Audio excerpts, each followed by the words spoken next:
right, and whenever you're ready, it's 3 o'clock.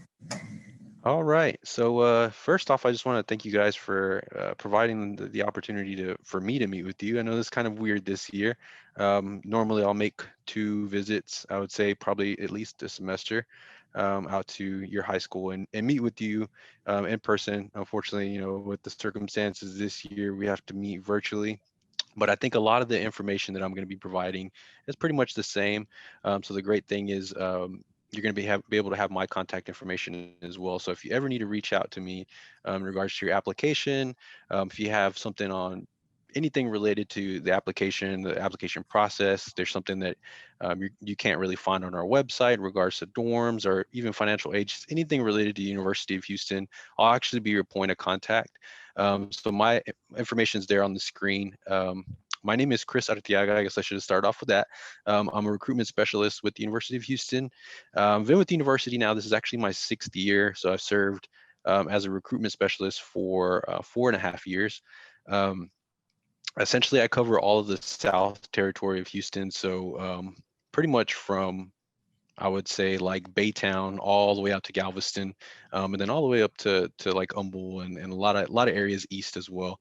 Um, so serving as your admissions counselor or recruitment specialist, again, I'll just be your point of contact. So if you ever have any questions and you don't know who to reach out to, instead of contacting our call center, you can contact me directly, and I can kind of answer any of those just general questions you or your parents might have.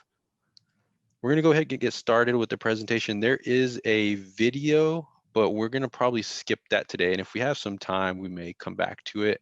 And also I'll provide some information about upcoming virtual events and stuff that we have as well. So if you want to dive a little bit deeper in after today, I'll give you some more information on how to do that.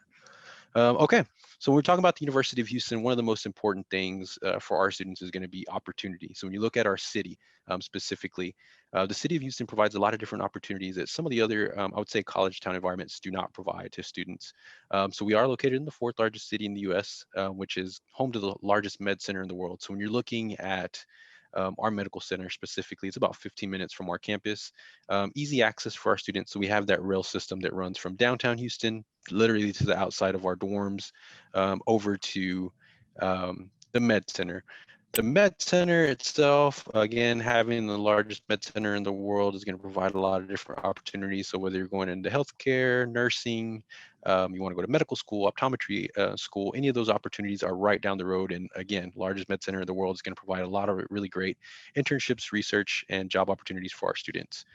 We are listed as the #1 city in the U.S. to start your career. Again, it's just an opportunity of being a large city. Great job market. Even if you just look at our office right now with our recruitment specialists, we have literally recruiters from New York, Chicago. We've got one that just moved in from Virginia. So literally coming in from all over the world, and that kind of gives you an example of what our campus is like and what the city is like in regards to um, just different career paths.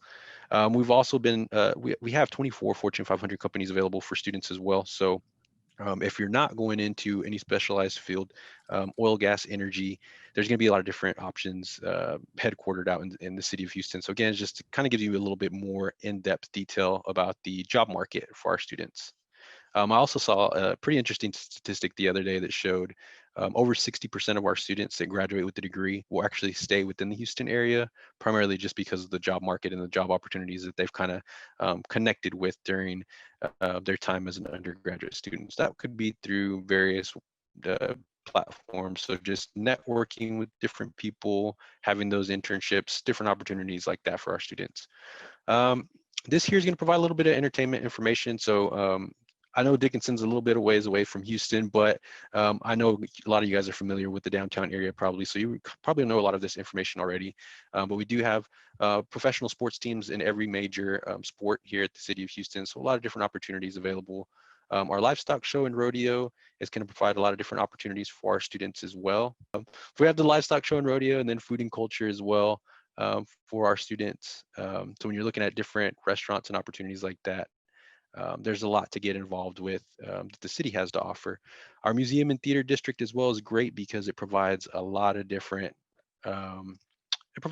opportunities for our students to kind of take part in I'm not sure what's happening there, but just different platforms and availability for students as well when you're looking at what the city has to offer. So when you look at a snapshot about the University of Houston specifically, we have about 46,000 students. This is actually the first year we've had over 47,000 students. So we're really excited at the growth that the university has had over the past couple years. So even during the pandemic, we had about a 3% increase in our student enrollment.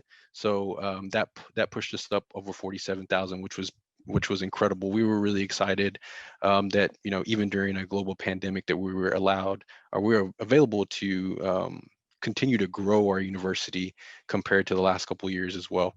We're listed as the third largest university in the state of Texas. So when you're looking at the University of Houston in regards to population, to other schools, being placed as the third largest based on having 47,000 students enrolled.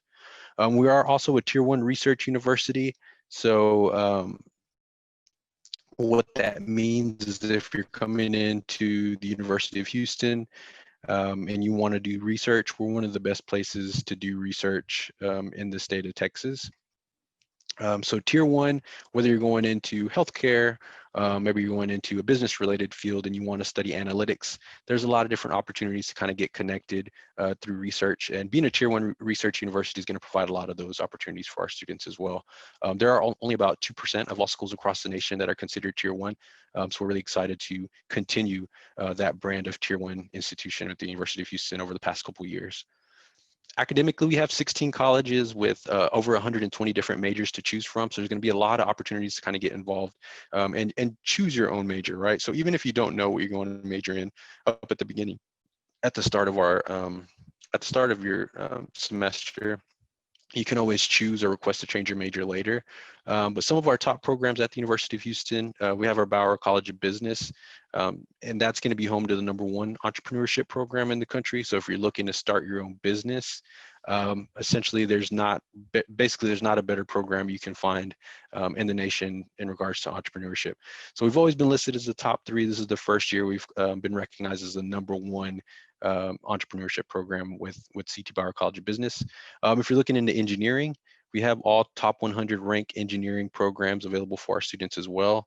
And then another program that's really unique is our Conrad Hilton College of Hotel Restaurant Management. So that specific program, if you've ever been onto our campus and you've seen a Hilton hotel in the center of our campus, you're probably like, why is there a hotel in the middle of campus? That's because that is home to our HRM program, which provides students an opportunity to get involved and learn in the hospitality field. So whether you're wanting to run or manage a hotel, restaurant, or even like a coffee shop, there's a lot of opportunity to get involved early on there. And all the classrooms are actually located in that Hilton hotel, and students can work at the same time. So you can work in the hotel, kind of get that real world experience, but then also get that classroom experience as well. Some of our grad programs, we're really excited that we just started our brand new College of Medicine this semester. So it's a brand new program. We've always gotten requests, do you guys have med school? And it would always break our heart to say no. This is the first year that we've offered that College of Medicine for our students. We're really excited about that. We also offer a top 100 ranked law center for students going into law school. And then we also offer a full optometry and pharmacy program as well. So there's a lot to get involved in, no matter what career path you're interested in. With over 120 majors, there's a lot to choose from there. For students that don't know what they want to major in, we also provide what we call exploratory studies. So it gives a student a semester or two, usually 2 max, where they can come in and select exploratory studies, which is an undecided major. During that time, the student can take the core classes and kind of feel out what type of major they want to select. You'll still have an academic advisor that you'll meet with, and they'll help you during that path of choosing which program to do as well. So that's always a good option for students that maybe don't meet a specific requirement for a program, or maybe they don't want to know what they want to study when they get to the University of Houston. So this slide here talks a little bit about our diversity at the University of Houston. So when you look at and do research at different schools, a lot of schools will say, hey, our university is very diverse, which is true. Universities are all pretty much diverse compared to specific high schools and stuff like that. But when you talk about the diversity on our campus at the University of Houston, it's truly a diverse campus when you look at where our students come from. So we're represented by 46 different states and over 130 different countries by our students and faculty. So when we talk about a diverse campus, like this is probably one of the most diverse campuses you can get. And if you see that statistic at the bottom, second most diverse public university in the US. So I always like to say that it kind of mirrors what the city of Houston is in regards to diversity. So when you go to different parts of the city, you get all these different cultures and different ethnicities that make up the city of Houston. And that's kind of the same thing you're going to get within the University of Houston as well.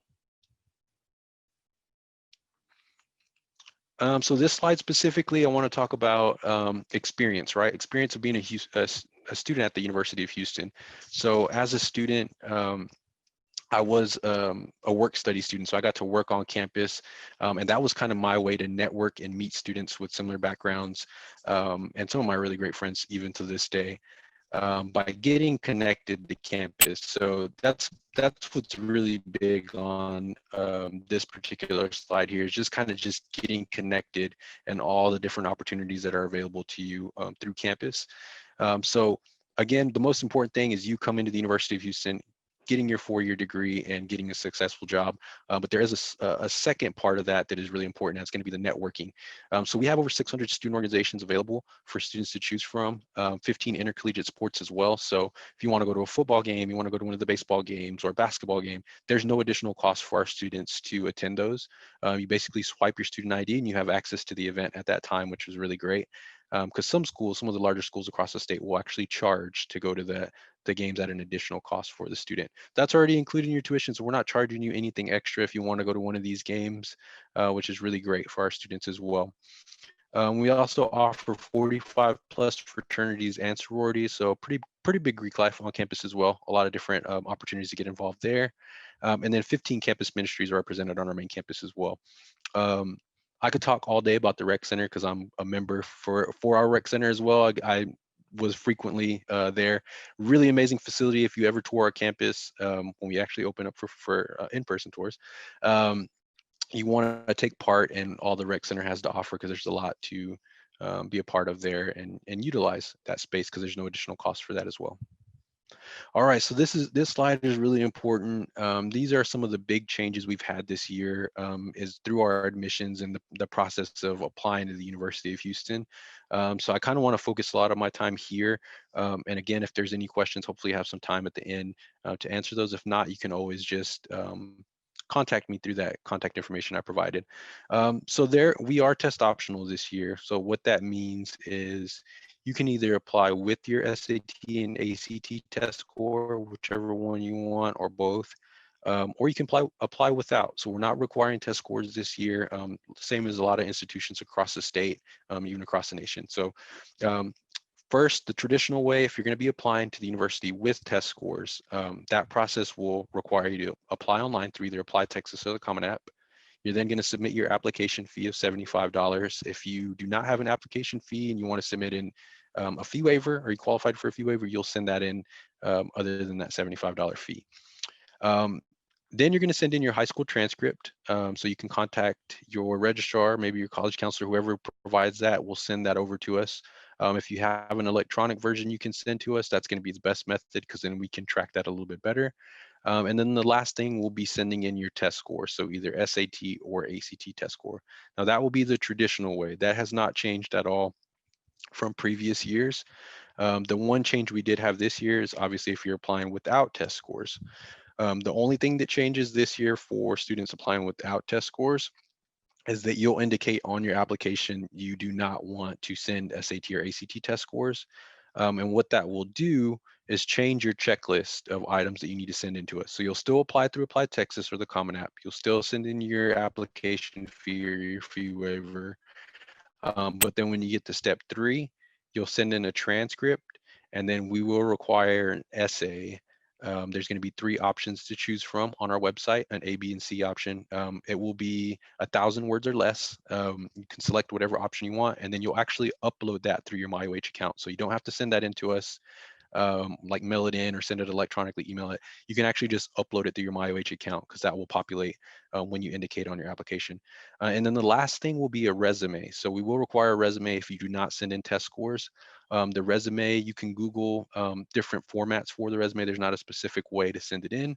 Biggest thing we're looking for is we want to know more about you as a student. So as long as you have your achievements, your awards, your volunteer hours, work experience, any of that information, as much of that that you can fit on the resume, we want to see that. One thing that students do send in that I've seen recently is they'll send in their resume, but then on volunteer hours, it'll just say volunteered um, 62 hours at church, right? And we don't really get a whole lot of information there. So if you can kind of break that stuff down so that we can see what you did. So if it was multiple dates, if you have dates that you volunteered, kind of try to break that down if you can, if possible. We want to see a little bit of detail. Doesn't have to be full length detail, but if you can provide some detail on specific things, awards and stuff like that, we'd really like to see that because that'll help us during the review process to make a decision on your application.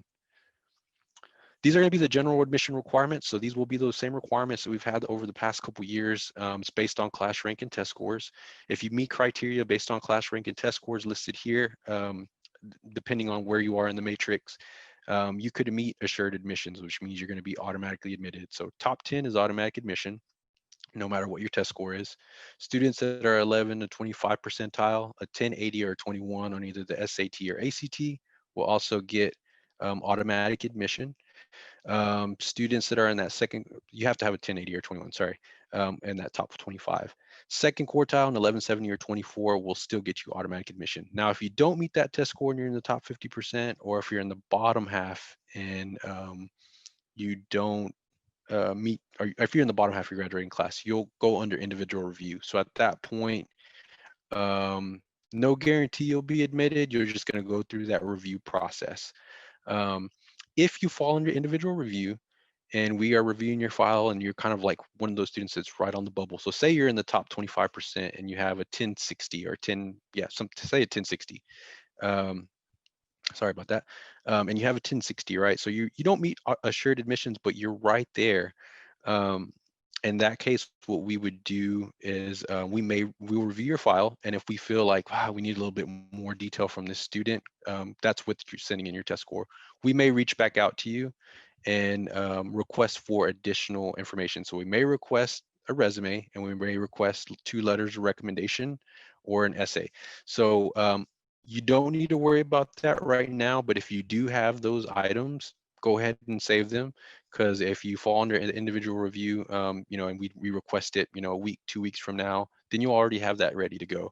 Again, you're not going to send that in to start, but just know that if you go under individual review and you're really close, one of those bubble students, we may request additional documentation from you. And it's not required to send it in. It's just something that we feel like would help your chances a little bit better at that point. So again, if you have letters of recommendation, just hold on to those, and because we may request those at some point later on. Most important thing on this slide here, again, is going to be our priority scholarship deadline. That's the whole reason I wanted to do this before next week. November 1st is our deadline, our original deadline for scholarships. So what that means is we have to have your checklist complete before we can review you for scholarships. So anything we went on in that application process that shows a step that you're going to need to complete your application, and that application process needs to be in before November 1st to qualify you for some of our big scholarships. And the next couple of slides, I'll talk a little bit more about some of those big scholarships that we do offer. But just kind of remember that date. Students that don't send in test scores, we're going to be looking at GPA instead of the SAT or ACT test score. So students in the top 10 still going to be automatically admitted, no matter what their test score is, no matter what the GPA is. Students in the top 25, if you have a 3.4, it's automatic admission to the University of Houston. Less than a 3.4, it'll be individual review. Second quartile, if you have a 3.45 or higher, it's automatic admission. And if you have less than a 3.45, you'll fall under individual review. Students, anyone less than 51 percentile will go under individual review automatically. So then we're going to look at everything you submit in and make a final decision. Now, the one thing that changes here, it's a little bit different, is the GPA that we look at and we calculate will be calculated by your core classes. So if you are in athletics or if you are in band, those are not going to be calculated in that GPA. So we're looking at those core classes only. So science, history, math, all those core is going to be what we look at for that 3.4, 3.45 GPA. And it will be an unweighted GPA that we're calculating. If this is going to be probably where a lot of students get questions if they don't send in their test score. This will be all on our website. But if you have any questions about which classes are going to be calculated, you can always reach out to us and we can provide a little bit more detail on that if you have questions. Transfer, I won't really go too much on this, but essentially, if you decide to go to a community college first and then transfer into the University of Houston, what we look for is 15 credit hours and a 2.5 GPA, and that's it. So if you decide maybe, hey, I want to save a little bit of money, complete my associates at HCC or Sanjac or Lone Star, wherever you want to go, Alvin Community College, you can go there for a semester or two or complete your entire associate's degree. As long as you have a 2.5 GPA, that's going to be what we require. So we're not going to be looking at SAT, no ACT, no high school GPA, none of that stuff. It's just going to be GPA for your college credit hours that you complete. This is a list of what we call our impacted majors. So these majors here will have additional requirements. So to give you an example, so one of the automatic admissions was if you're top 10%, you're automatically admitted. So if you know you're top 10%, you're going to automatically be admitted to UH no matter what. But if you want to go into the Bauer College of Business, you're going to have an additional either GPA, an increased GPA, or a specific test score. So again, you will automatically be admitted to university, but the major that you want to go into may have additional requirements. So these will all have additional requirements listed here. All of them are going to be different. Like our architecture is going to require a portfolio for admission. Music, theater, and dance will all require an audition. Business, engineering, HRM, they're all going to have additional GPA and SAT, ACT requirements. So the best thing to do here is just visit our website. There's actually a link you can click and it breaks everything down. It shows you exactly what GPA, exactly what test scores are going to be required for each major listed there. We talked about exploratory studies earlier. So again, if you're going into business, but you're like, man, I didn't meet the business requirements, but I still got into U of H, that's okay. You can start off an exploratory study, stay there for a semester, increase your GPA, and then once you meet those requirements, you can request to change your major over to business at that time. So it's kind of a placeholder that a lot of our students use. Estimated cost of attendance is about $11,500 per year. That's going to be based on 15 credit hours for the fall and the spring. So that's just tuition and fees. If you want to live on campus, we don't require students to live on campus, not even as a freshman, but we do have a lot of dorm options. There's about 9 different freshman and sophomore dorm options to choose from. So if you do live on campus, you can see about a $9,700 price there for students, estimated cost for students living on campus. But if you're going to be commuting back and forth, you're just looking at that 11,500, taking 15 credit hours for the fall and the spring. And then our dorm options will also change depending on which dorm you choose, if it's an older dorm, newer dorm, if you're in a 1-bedroom, if you're in a 4-bedroom. So everything is just different. That's all going to be broken down on our website as well. And you can actually do a virtual tour of each individual dorm if you want to see what they look like before you put a deposit. And then make your decision based on that. Again, our scholarship priority deadline will be November 1st. So just make sure you have your checklist complete before you apply in. Our FAFSA, that opened up on October 1st. The priority deadline for that will be January 15th. So if you're going to be applying for financial aid, don't wait around till January 15th. Complete that as soon as possible so that you know how much you're going to be qualified for before January. Because basically, in January, they start putting those packages together over the break, and you want to know early on how much you're going to be getting for financial aid so that you can use towards tuition and fees, or if you have additional towards dorm and stuff like that. So you don't want to wait till the last minute to do that. It's really important to get that done as soon as possible. And again, that priority deadline will be January 15th. So our scholarships, I talked a little bit about the scholarship deadline. Some of our big scholarships that we do offer, our academic excellence is a great scholarship. It ranges from $1,000 to $7,500 just in that one scholarship, and it is renewable for 4 years. So whatever you earn academic excellence, you're actually going to get your freshman, sophomore, junior, and senior year. So say you get a $2,000 scholarship, academic excellence, you're really getting 8,000 because you're going to be getting 2,000 every single year that you're there at the university. So it's a really good scholarship because it is, again, renewable for 4 years. And that'll be based on your class rank and test scores if you send in test scores, or your class rank and GPA if you don't send in test scores. Um, Students that are tier one scholarship. So a tier one scholarship is a full ride to the University of Houston. That is also a November 1st deadline. So if you're going to be applying for the tier one you want and you haven't applied yet, you have a couple days to do so. That is a full ride to the University of Houston. So if you get selected as a finalist, what we'll do is we'll call you in for an interview, and that's going to be the second part of the review process for the tier one scholarship.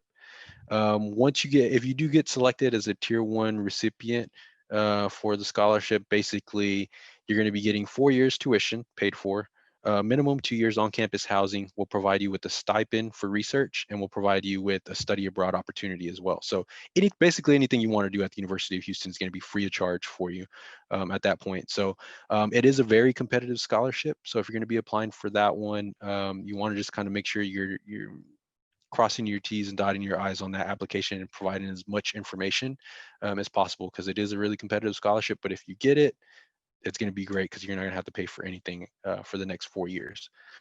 Um, we also provide the Cougar Promise, is really great for our students because we actually increased the bracket this year. It's 65,000. I think in years past it was about 45,000.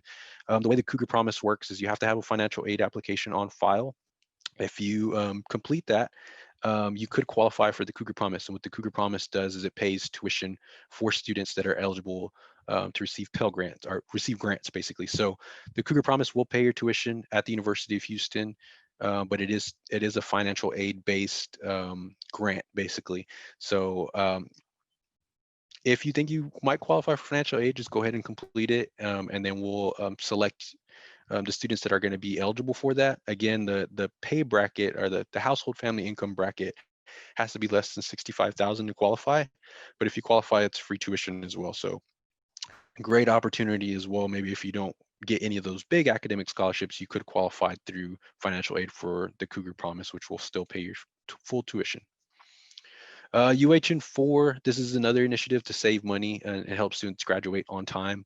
It is a 4-year fixed tuition rate. So basically all you do is opt in during orientation and say, hey, I want to be part of the UHN4 initiative.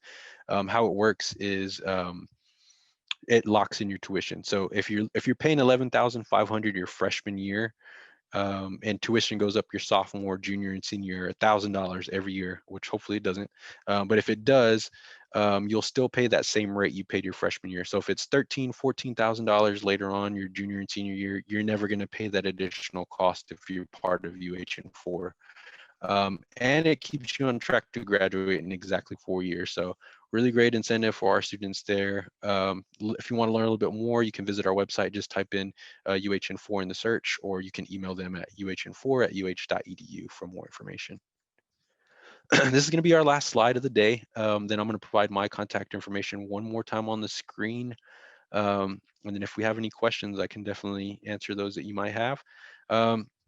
What this is here, this is showing you annual cost per year. The national average is about 19,000 per year. UH students pay about 13,000. So right from the start, you're paying about $6,000 less than the national average to attend U of H. Typical total debt is the amount of debt a student will accrue by the time they graduate. That's about 24,000 for the national average, and students will at University of Houston will accrue about 19,000. So even long term, we're looking at about $5,000 less overall in savings. Average salary after attending, so that would be basically what students earn after they've graduated for that first job. 41,400 for is the national average. For UH students, it's about 48,900. So what this is showing you is students will actually pay less than the national average to attend a tier 1 university like U of H. But then once they graduate, they're actually earning more money long term. So in retrospect, that's why we've been recognized as a best value college by these three publications there. So Princeton Review, Forbes Magazine, and U.S. News and World Report. Just due to the savings that we have for our students. So it's just a great opportunity for students to save money and get a really good education at the same time. So we're excited to kind of provide that to our students and our UH community. And I think that's it. That's all I got for today. Well, this is recorded, so I provided my contact information at the beginning. If you guys have any additional questions, I'm going to go ahead and stop sharing my screen. I can answer any of those. Okay, thank you. Oh, and my contact information is in the chat already. Great. Yes, So yeah, if you guys have any questions, okay, great, perfect. So if you have any questions, you can utilize the chat right now. I think the mics are disabled, so you can just type in the chat any type of questions you guys might have. and I'm watching the chat. And I'm also Nothing excited yet. because yeah, you guys have you had a pretty good turnout, especially being remote, right? Because some of the other schools, campuses that I've actually done presentations for, we kind of had minimal turnout. So I'm glad that a lot of you guys are joining in today to learn a little bit more about the university. Hopefully you learned a little bit more about the university. We Campus do tours. we do have a Oh, go ahead. question. Sure. So somebody's asking for an admissions checklist. Where would they might find an admissions checklist? Okay, so what'll happen is once you complete your application and like fully complete and you submit it to the University of Houston, within 2 business days, you're going to receive an email from us that will provide you with a student ID number. That student ID number will be used to create an account and log in through the University of Houston website.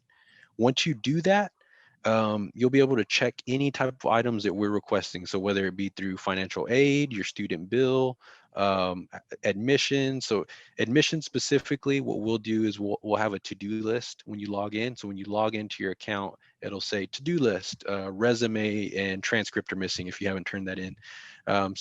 And once you submit that over to us, they'll be removed and it'll show you once your process and everything is complete there. So yeah, the biggest thing there is just wait for that student ID number. If 2 business days pass by and you still haven't received an email from us, just reach out to us and we can provide that to you after verifying a little bit of information. Okay. Next question is, generally, how long does it take to get an admissions decision after everything has been submitted? Good question. It's going to take a while. So normally, the normal processing time that we give students is 4 to 6 weeks. Now, sometimes it's a little bit quicker. Sometimes it's a lot quicker. Sometimes it's a week or 2 longer. It really just depends. Since we are rolling admissions, we're constantly getting applications in from the first day we open up our application till the last day we have our application open. We're constantly getting stuff, and our processing department we don't wait to make decisions basically. So we're making those decisions throughout that entire time. So normally it's about a 4 to 6 week process, but if you meet automatic admission, what's going to happen is it'll just go straight through and you're going to automatically be admitted basically within a couple of days. So it's really just different, but that'll be about the average processing time. Okay.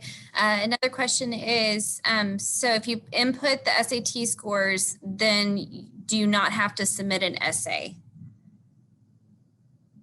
So if you do send in your test scores, there's no essay required originally. So this is how it'll work. So if there's not an essay to complete your application basically, but if you don't meet the assured admission and you send in your test scores, we may reach out to you if you're kind of one of those bubble students to ask for additional information. If we don't ask for that additional information, you could still be admitted. It just some of those students we will during that review process, we're just like, we need a little bit more from the student. So in that case, we might ask for an essay or something like that. But originally, no, you're not going to need an essay. Okay. And then the next one's a question for me, so I'll respond to that one, to that student. Do you offer a major in forensic science? We don't offer a full program for forensic science. We have some courses you can take. We have a really great STEM program. So if you're going into the natural sciences, they're going to provide a lot of different chemistry, physics, biochemistry, stuff like that. But it's not going to be, and a lot of it's going to be lab work that you'll work with. And there may be some forensic courses that are available, but there's not going to be a full program offered for forensics.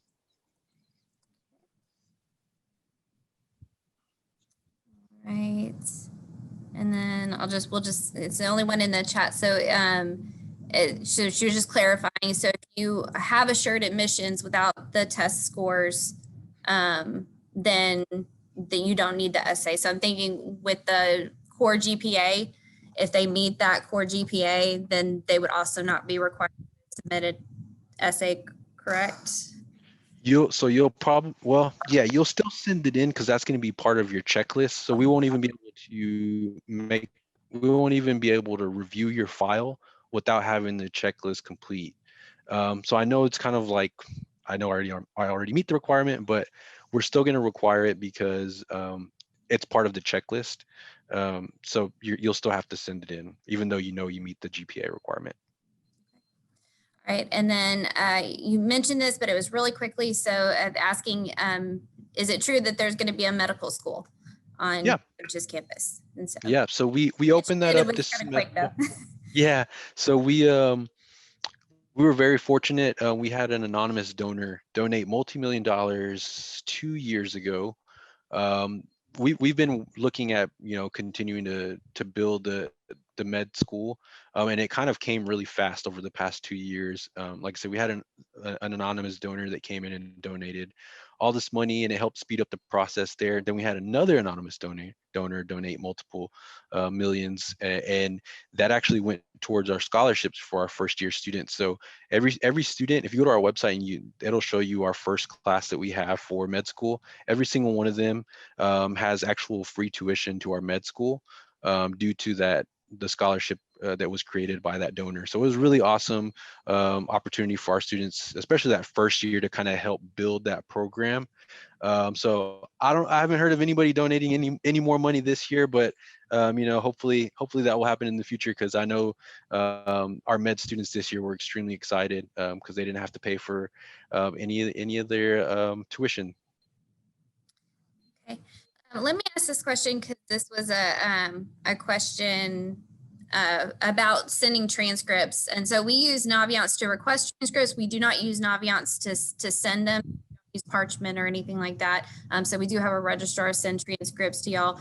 Can you speak about the different ways that y'all accept transcripts? Do y'all accept just officials? Do y'all accept unofficials? And then how do they get them to you? Because our method is requested in Naviance, we'll send an official transcript directly to y'all at U of H. So yeah, I would say if you can send it Naviance, that's going to be the best method.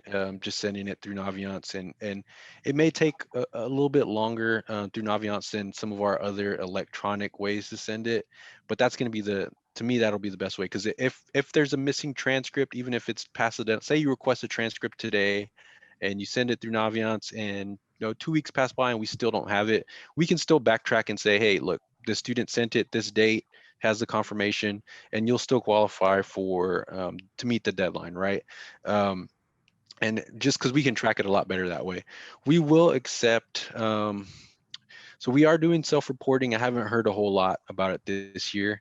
I haven't seen anybody self-report yet, but you can self-report your grades through your MyOH account if you really want to do that. Personally, I would suggest not to do that. I would say if you can send in your transcript through Naviance, it'd be a lot better, because it's just a lot easier and faster for us to process that. There's no other details we got to iron out later on, but it is new to us this year, so I don't have a whole lot of information on how that process works. Okay. Sorry. That's okay. And then the studio just kind of wanted you to maybe recap a little bit. I think they missed about the medical school. So y'all have a medical school that opened up this year or last year? This year. This is our first semester. Right. Okay. That's what I thought. And then and maybe talk a little bit about their pathway to enter into U of H's medical school. So, what undergrad would they typically do? And, what's the admissions like at that medical school at the moment?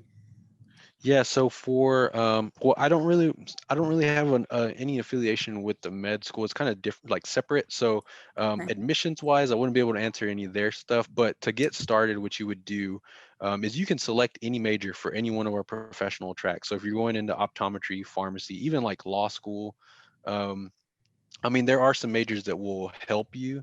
So if you're going into med school, for instance, specifically, biology would be a really great program to start with because it's going to give you a great backbone, right? It's giving you all those core classes that you're going to need um, to be successful eventually and go into med school.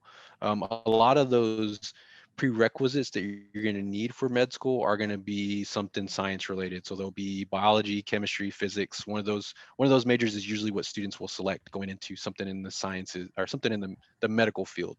Um, what you'll do when you're a student at the University of Houston, if you want to apply to the med school, you'll meet with your academic advisor and you'll let them know, hey, I want to eventually go and do medical school or whatever program you want to do professionally, and they'll give you a list of the classes that you need to complete as an undergrad to make sure you have all the prerequisites so that when you do graduate, all you have to worry about is, well, for med school specifically, the testing. So the MCATs and, just completing the application and getting through that process. Um, but yeah, in regards to the classes, the advisor will kind of guide you through that process. But there's also a list on our website. You can just type in pre-med prerequisites and it'll pull them up. And then they clarified and maybe talked about the scholarship. I think you said that the med students that entered into the program received scholarships. So maybe the question is, will that? I mean, I guess that depends on the donors whether that will continue and to what level they can expect to see Yeah. scholarships come through the med program. Definitely. I mean, I know they're going to continue to get, you know, money donated for scholarships. I just don't know if they'll continue to get full tuition paid for every single year. That'd be a lot to ask for, but they will still continue to have scholarships for students going into those programs. Okay. All right. And that was the last question I have in the chat. I'm going to give it a few seconds because that always seems to trigger people to say, wait, I forgot to ask. So, Yeah, definitely. okay. Question. Do you provide animation classes? So we offer a really great digital media and graphic design program. So those are two different programs. Both of them are kind of related to animation. So if you want to go into like video game design or animation design, both of those programs are kind of what you want to look into. So digital media is a really big program. It's continuing to grow each and every year. A lot of really great growth that we've seen with that. One of our student workers actually in our office is a digital media program, and the stuff he does for our office, I'm just like, man, how did you do that? So he's got a lot of really good experience that he's got from that particular program through digital media. But again, we do offer graphic design as well. All right. And again, I'm going to say I've got no questions in the chat, and usually that triggers somebody to ask a question. We'll see. Yeah. And for those of you, if you have parents that have additional questions, other than reaching out to me as well, we will provide presentations every Wednesday night. You can register through our website, and it's usually from like 6 to 7. And it's basically the same presentation I just provided. It's just with our students. So some of our student ambassadors in our office. So the great thing about those is you get the student perspective as well. So not only are you getting a presentation from an admissions counselor, but then our student staff is there to kind of relay a lot of their point of view and perspective in regards to the University of Houston, since there are current students still there. So it's really great to kind of get their views of the campus as well. Okay.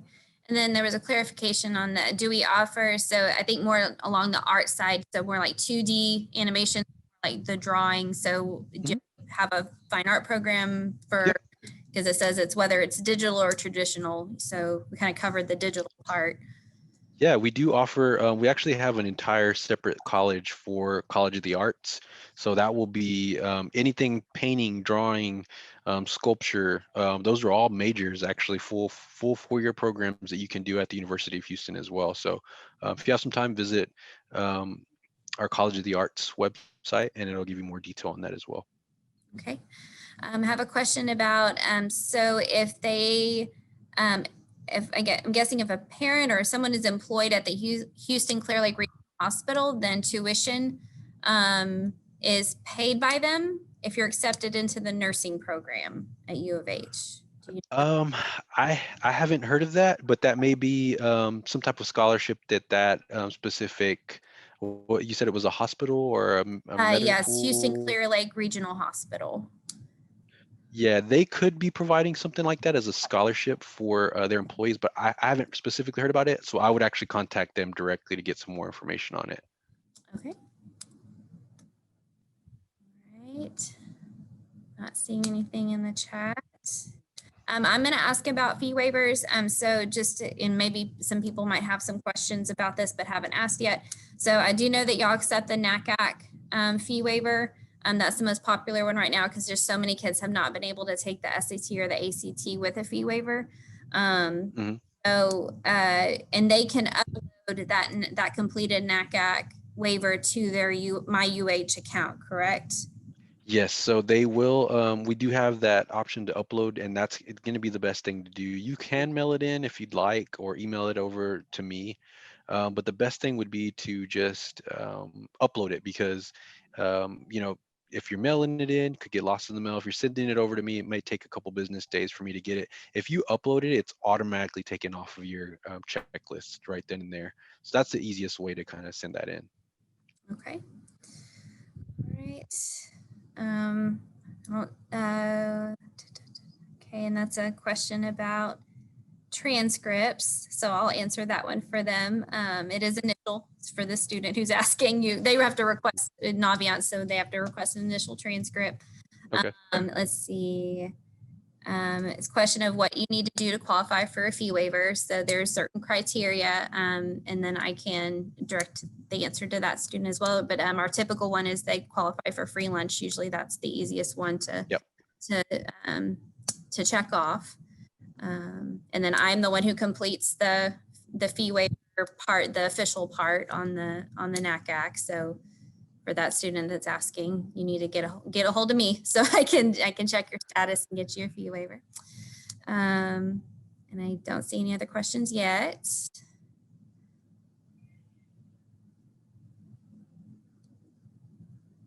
Okay. Somebody might be typing, but All right. it's been a second. Usually one has come in by now. But thank you so much, Chris. Yeah. And of course, your contact information is in the chat. So I'm gonna leave it up for just a few more seconds so that if the student hasn't already gone there, they can scroll back up to the top and get your contact information. But otherwise, Perfect. thank you so much for having us. Yeah, thanks for letting me be part of this presentation today. Again, just reach out if you have any questions. You can always contact our call center as well. I feel like it's just easier to contact me, so you're just dealing with one person. But if you want to call somebody and I'm not available and you don't want to leave voicemail, you can contact our call center, and they'll help you out usually right off the top as well. Okay. All right. Well, thank you again. Thank you so much. And Have a good one. this was recorded, and I'm going to get that together to get it probably posted to our college and career website. So, all right. All right. Have a good one. Thank you. All right. You too.